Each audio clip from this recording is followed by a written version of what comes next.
अपने किए पर सचिन को अजीब भी लग रहा था और प्यार भी आ रहा था। आखिर कैसे हो गया यह सब? अपने आप से प्रश्न करता हुआ सचिन उन पलों की यादों में खो गया। वह सोचने लगा जो हुआ ठीक तो नहीं हुआ, पर गलती केवल उसकी तो नहीं थी, वह भी तो पूरी तरह शामिल थी। इनफैक्ट उसी ने तो पहल की थी। फिर उसे याद आ गई उस रात की बहस जो उसके और मोहिनी के बीच हुई थी। मोहिनी ने जैसे निर्णय ही कर लिया था मां न बनने का, और वही सब उसके दिमाग पर हावी था। शायद उस रात सचिन काफी परेशान था। शादी के लगभग 3 वर्ष होने को थे। दोनों की रिपोर्ट नॉर्मल थी। पता नहीं क्या कारण था कि अभी तक मोहिनी गर्भधारण नहीं कर सकी थी। वह न चाहते हुए भी मोहिनी की दिनचर्या पर नजर रखने लगा था। देखा मोहिनी नियमित रूप से कोई टेबलेट ले रही थी। सचिन को पता लग गया था यह गर्भ निरोधक है। उसे मोहिनी के निर्णय से दुख हुआ, क्योंकि शादी से पहले उसने यह नहीं कहा था कि वो बच्चे नहीं चाहती। वह समझ नहीं पा रहा था कि मोहिनी ऐसा क्यों कर रही है। वह बच्चा चाहता था। जब से उसे पता चला मोहिनी बिना उसे बताए गोलियां ले रही है, तो उसने अपनी दिनचर्या ही बदल डाली। शाम को घर आते ही वह सामान एक और पटकता और वॉलीबॉल खेलने क्लब चला जाता। थका हारा लौटता और खाना खाकर सो जाता और रात यूं ही गुजर जाती। मोहिनी की वजह से भी सचिन का मन निजी पलों में नहीं लगता था, और उस दिन मोहिनी का फैसला सुनकर वह निराश हो गया। मोहिनी मां नहीं बनना चाहती थी, वह इन सब झंझटों से दूर रहना चाहती थी। सचिन ने मोहिनी की मम्मी से बात की, पर उससे भी कोई मतलब नहीं निकला। उन्हें अपनी बेटी के फिगर और करियर की ज्यादा चिंता थी। सचिन को पता था कि अधिकतर मोहिनी वर्क फ्रॉम होम लेकर घर से ही काम करती है। वह खुद अच्छा कमा लेती है। मोहिनी की मां को पेंशन मिल रही थी। इकलौती लड़की होने के कारण अपने पिता के छोड़े अच्छे खासे बैंक बैलेंस की मालिक है। फिर भी उसे घर में नया मेहमान नहीं चाहिए। ऑफिस के काम से सचिन अक्सर बाहर जाता था। इसी सिलसिले में वह दिल्ली जा रहा था कि अचानक हुए एक्सीडेंट के कारण आगे की ट्रेनें रद्द कर दी गई थीं। उसे इटारसी में ही उतरना पड़ा। उसने क्लॉक रूम में सामान रख दिया। स्टेशन के शोर शराबे से बचने के लिए वह खेतों के किनारे चल पड़ा। सर्दियों का समय था, इसलिए शाम जल्दी ढल जाती थी। पेड़ों पर पंछियों की भीड़ लगने लगी थी। इतने दिनों से काम की वजह से वह शहर की गतिविधियों में कितना व्यस्त हो गया था। खेतों का वातावरण उसे अजीब सा सुकून दे रहा था। उसकी नजर एक पेड़ के नीचे पड़ी। वहाँ पर एक लड़की खड़ी हुई थी। वहाँ पहुंचकर लग रहा था वह भी सचिन की तरह मुसाफिर थी। सचिन ने उससे पूछा, यहाँ पर रुकने के लिए रूम कहाँ मिलेगा? उसके इस प्रश्न से सचिन को यह तो समझ आ गया कि वो दोनों एक ही समस्या का हल ढूंढ रहे थे। उस लड़की के पास रखे सामान को ध्यान से देखा तो एक अटैची, एक बैग था। उसे चुप देखकर उसने फिर कुछ कहना चाहा। तभी सचिन ने कहा, मैं भी रूम ही खोज रहा हूँ। इतना सुनते ही वह उछल पड़ी जैसे उसे कुबेर का खजाना मिल गया हो। उसने अटैची का हैंडल सचिन को थमाया और खुद बैग घसीटते हुए उसके साथ चलने लगी। थोड़ी दूर पर उन दोनों को लाइट दिखाने लगी। पास पहुंचने पर पता पड़ा कि वह तो एक छोटा सा होटल है, जहां चाय नाश्ता ही मिलता है। पूछने पर चाय वाले ने हाथ के इशारे से थोड़ा दूरी पर एक होटल बताया, जहां रात रुकने की व्यवस्था थी। तब तक वह लड़की चाय का गिलास लेकर चाय पीने भी लगी थी। वहां जाकर देखा तो होटल के नाम पर घर ही था। इतनी सर्दी में एक औरत और एक आदमी काम में लगे थे। जगह छोटी थी पर साफ थी। वह लड़की भट्टी के सामने खड़ी होकर हाथ सेकने लगी।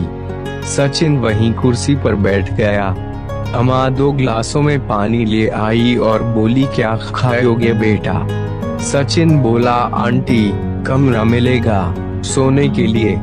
अम्मा, पहले खाना लो। फिर स्टील की 2 थालियों में खाना आ गया। खाना गर्म और स्वादिष्ट था। खाना खाकर वे कमरे में आ गए। बेडरूम के नाम पर केवल बेड था और रूम था। बाहर की तरफ बाथरूम था जहां केवल नहाया जा सकता था। उसमें भी दरवाजे की जगह पर्दा लगा था। टॉयलेट का पूछने पर अम्मा ने दूर बने शौचालय की तरफ उंगली दिखाई। अंधेरे में उसका पीला दरवाजा ही दिखाई दे रहा था। सचिन ने उसे टॉयलेट जाने का इशारा किया। जब वह कमरे में लौटा तो देखा वह नाइट सूट पहने पलंग पर लेटी थी। अशिका उस लड़की का नाम था। उसकी भीनी भीनी खुशबू पूरे कमरे में फैली थी। दूसरी ओर पड़े खाली पलंग पर सचिन भी लेट गया। सचिन सोचने लगा, कौन है यह? क्या यह मुझे जानती है? मैं तो इससे पहले कभी नहीं मिला। फिर मेरे दिल में बेचैनी सी क्यों हो रहा है? वह खुद से ही बातें कर रहा था। ठंड के कारण नींद नहीं आ रही थी। करवटें बदलते हुए काफी समय बीत गया। अचानक उसे किसी के ठंडे हाथों का स्पर्श महसूस हुआ। करीब आती अशिका की महक से उसने अपने को बहकता पाया। कमरे का माहौल इतना रोमांटिक हो गया कि सचिन खुद पर काबू न रख सका। फिर जो हुआ वह सचिन के जीवन की अमूल्य निधि बन गया। फोन की घंटी से सचिन की नींद टूटी। उसने देखा आसपास कोई नहीं था। फोन किसी अननोन लैंडलाइन नंबर से था। फोन में से आवाज आई, मिस्टर सचिन कहाँ हो? हड़बड़ा कर सचिन ने घड़ी देखी। सुबह के 8 बज रहे थे। सर, जिस ट्रेन से मैं आ रहा था उसका एक्सीडेंट हो गया और ट्रेन कैंसिल हो गई। Are you okay? जी सर, जल्द से जल्द आने की कोशिश कर रहा हूँ। यह कहते हुए सचिन ने खुद को संभाला। इधर उधर देखा, कोई भी नहीं था। शायद वह जा चुकी थी। उसने मेन रोड पर आकर टैक्सी ले ली। रास्ते भर उस रात के हसीन पलों का जोड़ घटाना करता रहा। थोड़ा अच्छा, थोड़ा खराब, पर वे अजीब सी शांति महसूस कर रहा था। उस रात के उन हसीन पलों को किससे शेयर करे? सचिन के पास कोई प्रिय मित्र नहीं था और बताने पर शायद कोई उसकी इन बातों पर विश्वास भी न करता। और मोहिनी को बताने का तो सवाल ही नहीं उठता था। पर जब भी वह अकेला होता, उन खूबसूरत लम्हों का साया उसके साथ होता है और वह खो जाया करता था उन हंसी पल की यादों में। लगभग 4 माह बीत गए। सब कुछ ठीक ठाक चल रहा था। वही ऑफिस, वही घर, वही मीटिंग्स, सब कुछ टाइम टू टाइम हो रहा था। पर आज तो उसका काम में मन ही नहीं लग रहा था। न तो सचिन के पास अशिका का नंबर था और न कोई जानकारी। 1-2 बार स्टेशन से पता करने की कोशिश भी की, पर कुछ हाथ न लगा। एक दिन ऑफिस में प्रवेश करते ही अशिका की जानी पहचानी खुशबू ने सचिन का स्वागत किया। सचिन ने उसे अंदर आने का इशारा किया। उसने बताया कि वह प्रेग्नेंट है। सचिन ने घर जाने के बहाने हाफ डे लिया और उसे साथ लेकर ऑफिस से निकल पड़ा। दोनों एक रेस्टोरेंट में बैठे थे। उसने बताया कि वह अविवाहित है और अब उसके लिए घर से बाहर निकलना मुश्किल हो गया है। वह जहां काम करती है वहां इस बात का खुलासा नहीं किया जा सकता, नहीं तो उसे नौकरी छोड़नी होगी। पहली बार सचिन को अपने निर्णय पर दुख हो रहा था। उस दिन का बहकना सही नहीं था, जैसे उसके लिए मुसीबतों का पहाड़ खड़ा कर दिया था। सचिन सोचा, कहीं यहाँ मुझे धोखा तो नहीं दे रही? नहीं, यदि ऐसा होता तो मुझसे पैसों की मांग करती। वह तो सचिन को परेशान भी नहीं करना चाहती थी। हाँ, बच्चे को जरूर जन्म देना चाहती थी, केवल इसलिए कि उसके भीतर माँ की ममता जाग गई थी। आज सचिन को 7 जन्मों के रिश्ते पर एकाएक विश्वास सा होने लगा। यह संयोग नहीं तो और क्या था कि एक एक्सीडेंट के बहाने वह मिली। उसने सचिन की आंखों में न जाने वह सब कैसे पढ़ लिया, जो शायद आज तक मोहिनी नहीं पढ़ पाई थी। सचिन को बच्चे की बेतरह चाह थी। शायद यह सब इसलिए हुआ। वह इस तरह सामने आए अपने बच्चे को गंवाना नहीं चाहता था। बातों बातों में उसने यह भी बताया कि उस सुबह जाते जाते उसने सचिन की जेब से उसका विजिटिंग कार्ड निकाल लिया था, इसी से उस तक पहुंच सकी। बहुत सोच विचार के बाद सचिन ने छुट्टी के लिए अर्जी दे दी। वह जैसी भी थी, जो भी सोचकर उसने सचिन से संबंध बनाए, पर उसने सचिन को न तो कभी फोन करके परेशान किया और न अन्य किसी भी प्रकार का कुछ सामान मांगा।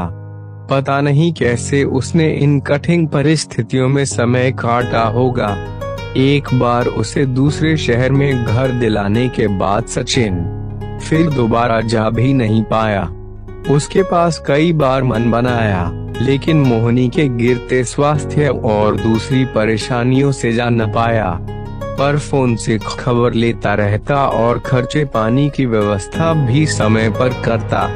प्रसव का समय निकट आ गया। 1 सप्ताह के लिए ऑफिस के काम से बाहर जाने का कहकर सचिन घर से निकल लिया।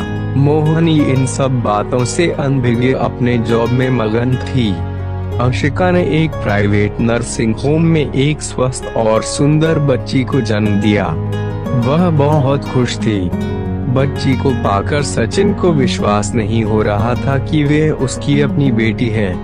हफ्ते भर बाद उसकी देखभाल की सारी व्यवस्था कर जब वह लौटा तो मन में सुकून था, क्योंकि उसे वे इस बात के लिए मना पाया था कि उनकी बच्ची की परवरिश यदि वे और मोहिनी करेंगे तो न सिर्फ बच्ची को आगे जाकर आसानी होगी, बल्कि अंशिका खुद वापस नौकरी कर सकेगी।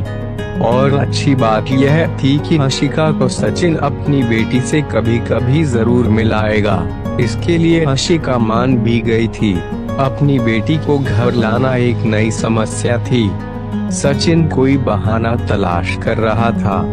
उसने मोहिनी से बच्चा गोद लेने की बात की।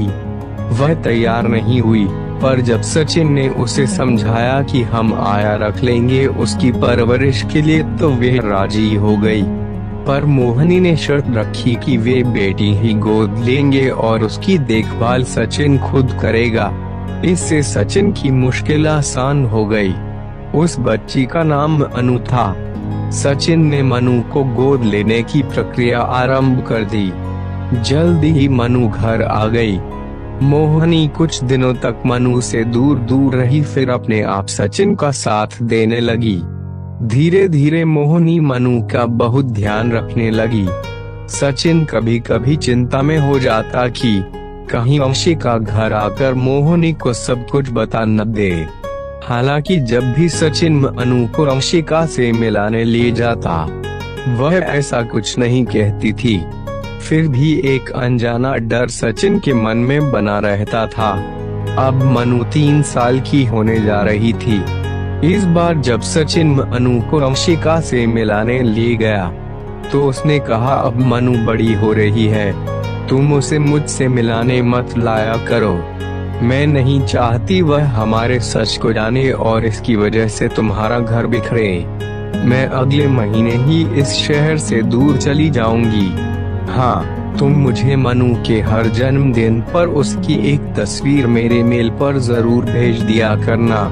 सचिन के जवाब का इंतजार किए बिना मनु के माथे पर एक किस किया और वे सचिन के जीवन से बहुत दूर चली गई। सचिन इस अनजाने से रिश्ते के बंधन में बंधा। आज भी मनु के हर जन्मदिन पर तस्वीर खींचकर उसे ईमेल किया करता है और उसके जवाब में हमेशा उसे वापस मिलता है खुशी भरा प्यार, जो कि मनु के लिए होता था। हेलो दोस्तों, अगर आपको ये कहानी थोड़ी भी अच्छी लगी हो तो चैनल को सब्सक्राइब कर देना और बेल आइकन को ऑल पर सेट कर देना, जिससे अगली कहानी सबसे पहले आपको मिले। और हाँ, कहानी को लाइक शेयर जरूर कर देना और कमेंट में बताना कैसी लगी थी ये कहानी।